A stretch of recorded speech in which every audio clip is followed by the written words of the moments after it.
ओम शांति। अव्यक्त महावाक्य है 5/12/74। व्यर्थ संकल्पों को समर्थ बनाने से काल पर विजय। व्यर्थ संकल्पों को समर्थ बनाने से काल पर विजय।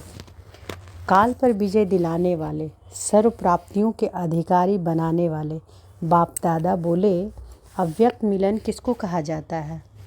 बाबा पूछते हैं कि अव्यक्त मिलन किसको कहा जाता है?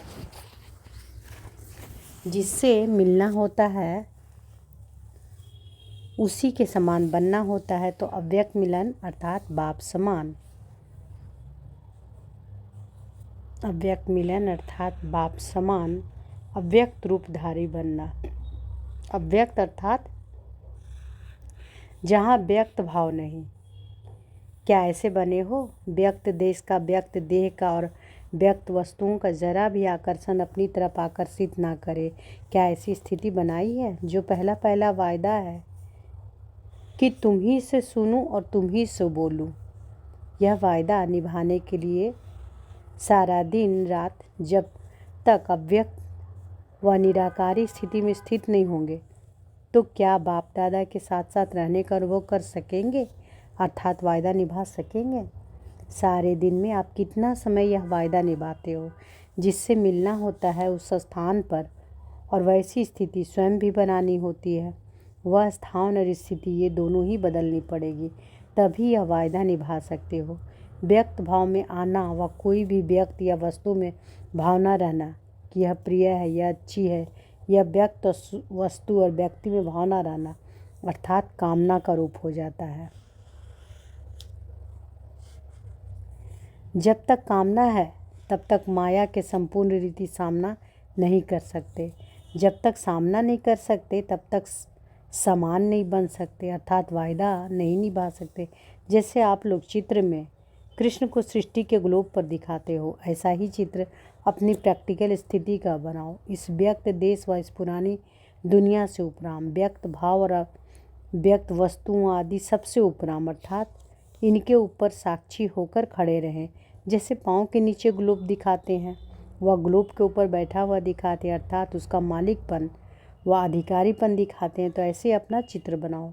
इस पुरानी दुनिया में जैसे अपनी स्व इच्छा से, अपने रचे हुए संकल्प के आधार से अव्यक्त से व्यक्त में आते, व्यक्ति व वस्तु के आकर्षण के अधीन होकर नहीं। जैसे लिफ्ट में चढ़ते हो तो स्विच अपने हाथ में होता है, चाहे फर्स्ट फ्लोर पर जाओ चाहे सेकंड फ्लोर पर जाओ। जब स्विच कंट्रोल से बाहर हो जाता है तब क्या रिजल्ट होती है? बीच में लटक जाएंगे ना। ऐसे ही यह स्मृति स्विच अपने कंट्रोल में रखो।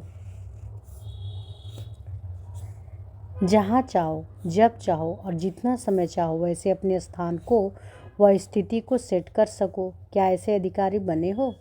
क्या काल पर विजय प्राप्त की है? बाबा पूछते हैं। काल अर्थात समय, तो काल पर विजय बने हो?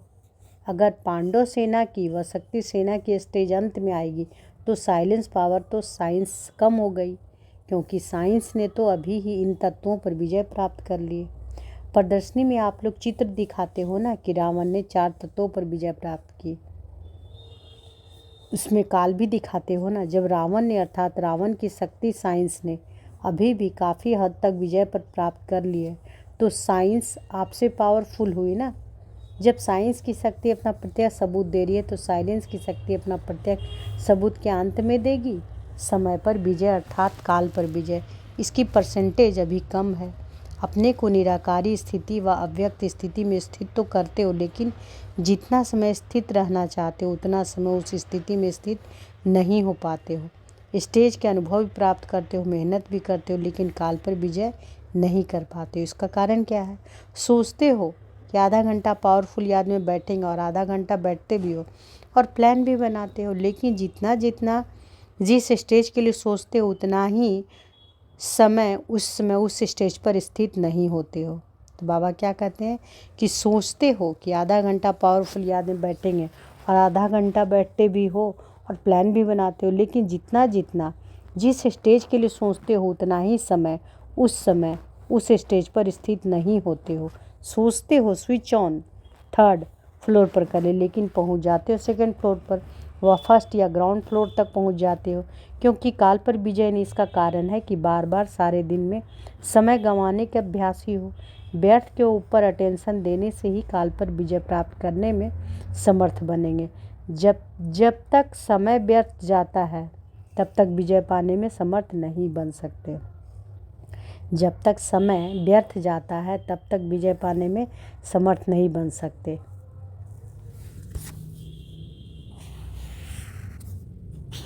इसी कारण जो मिलन का अनुभव करना चाहते हो, वह निरंतर वायदा निभाना चाहते हो, वो निभा नहीं सकते, तो आप अपनी तकदीर की तस्वीर सर्व तत्वों पर जो काल पर सदा विजयी की बनाओ।